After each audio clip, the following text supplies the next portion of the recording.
Sarah and I, we live well together, which I think is important during the Corona quarantine. So it's been tough, but it's been really nice to spend some like real quality time. Because like for what I do, a lot of the shows that I do are not in LA, so I have to travel away.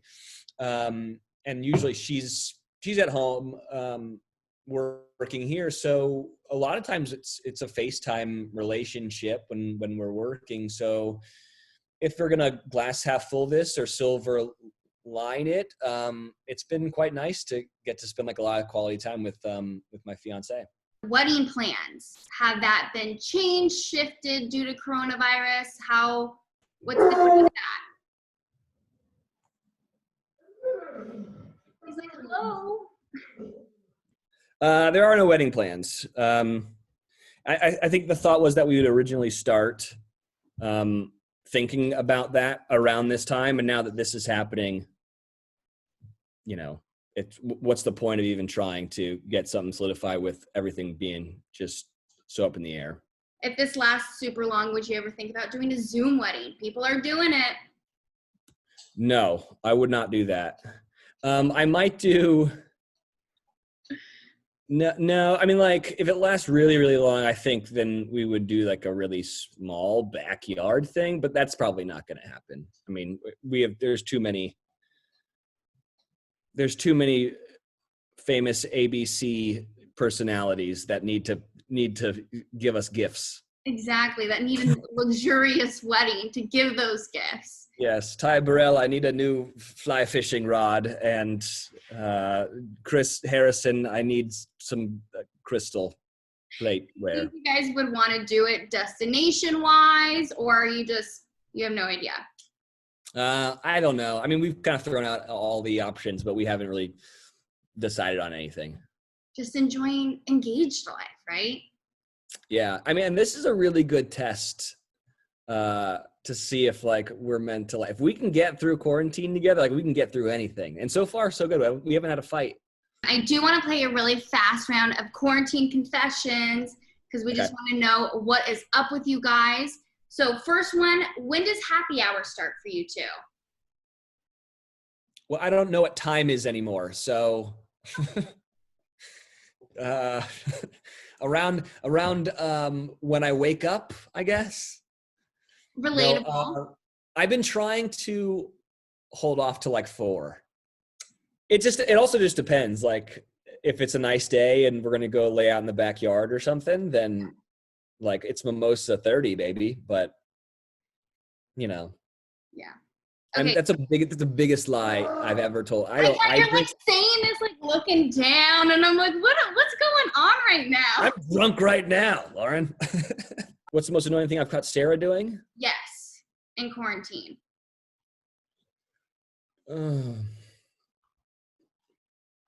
Well, not that I caught her doing, but what was? Oh, okay. Number 1 was I did an entire puzzle. 750-piece puzzle. She didn't help at all.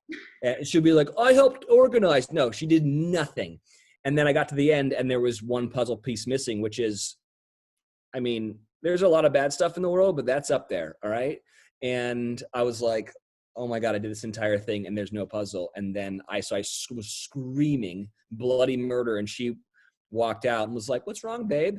And I was like, go look, just go look right now. And she was like, huh? And I was like, just go look. I can't find the last puzzle piece. And she had stolen it sometime in the whole thing and hidden it. And then she walks over, grabs it, and then puts the last piece in and goes, we finished the puzzle, babe. And I was like, anyways, so, yeah, that happened. I also had to take out her extensions, which I now know why like really like high class hairstylists make a lot of money, because it took a long time to do and it sucked and it was gross. I would imagine. Now, what is the grossest thing? You said the hair extensions were gross. What about the grossest thing that she's caught you doing in quarantine?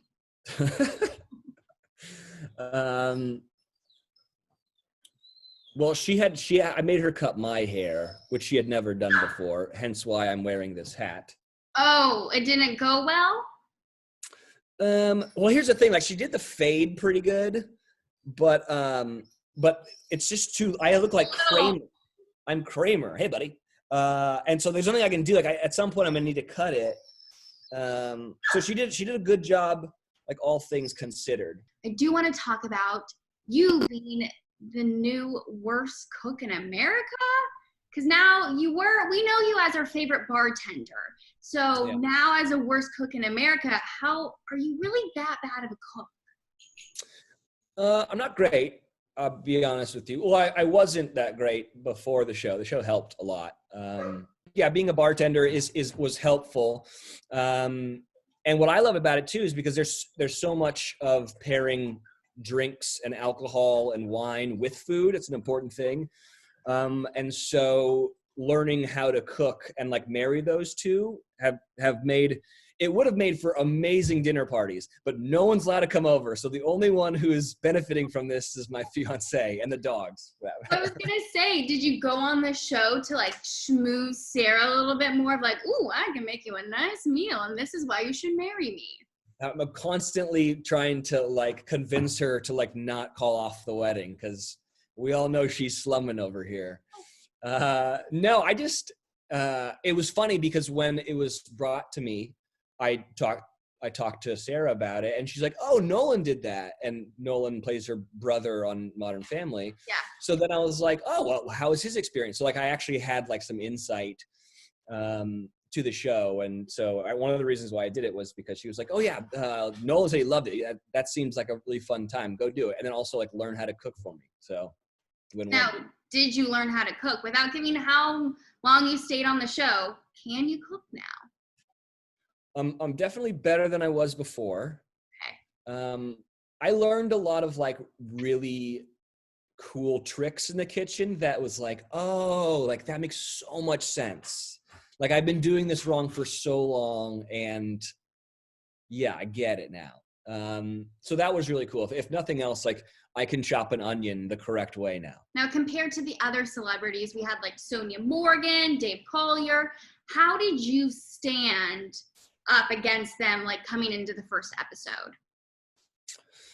Well, we all were terrible. So we're all on like level footing there. I will say that after doing it, there's such a big difference between filming reality and filming scripted. And for that, I think that like Johnny, Sonia, and myself had a little bit of an upper hand. Like we were all just really bad. It was going to be ugly from the get-go. Can you tease like one specific meal that just went down in a burning crash really fast? Well, I don't want to give anything away, but I will say someone, not myself, but someone almost burns down the worst cook set. Oh, yeah, that's bad. Yeah, it's not good. It's not good, but at least it wasn't you. Yeah. And I think that I never cut myself, which I know that seems so simple, but like first case. So there's a couple things that's happening. You're nervous just because you're filming a TV show, right? You're stressed because you're trying to remember everything that they taught you. You have so much anxiety because you're worried about this clock. So your hands are shaking. Like and I've done a million reality TV shows, like, and Johnny too, like, but you're doing this. And when you're doing this with a knife in your hand, bad. Everyone nicks themselves at some point, and I never did. I was very proud of myself for that. And then last, before I let you go, I want to just get your quick opinions on all the Bachelor Nation drama, because even in quarantine, there's so much going on. So much. It's like all the. Thank God. No, thank also God. Thank God though.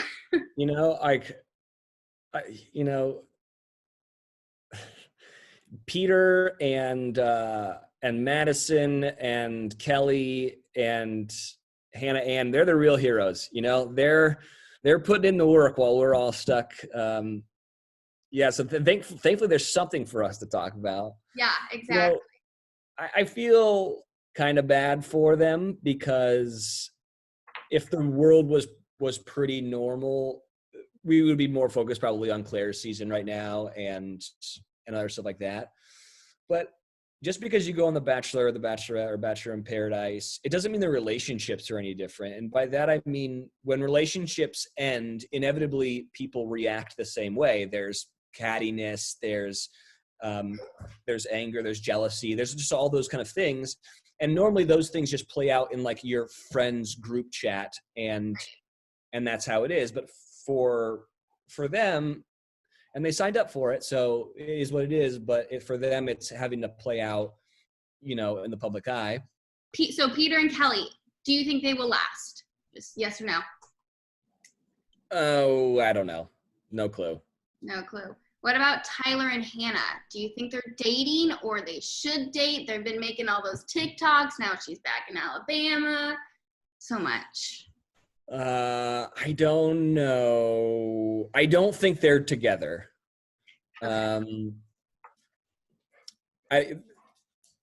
think they enjoy each other's company, and it does seem like that quarantine crew is like a fun time. So, I mean, I'm just upset that I wasn't invited. It's fine. But I don't know. I don't know if I don't know. If they were together, then I'd be like, good on you, but I don't think they are. Okay, what about Chris Soules and Victoria F? They're quarantining together in Iowa. Did you expect that? Is that confirmed? It's not confirmed, but she's posted things. He's posted things at the same location. Chris and I are friends, and so I don't know. I don't know Victoria, but if he's had a rough couple of years, and I want nothing but happiness for him. So if that's that, but I don't know if that's real or not. If that is real and he's happy, then that makes me happy, but I don't know. Glenn, what about Clare Crawley's season? Do you think she needs to be recast? Guys need to be recasted with older men?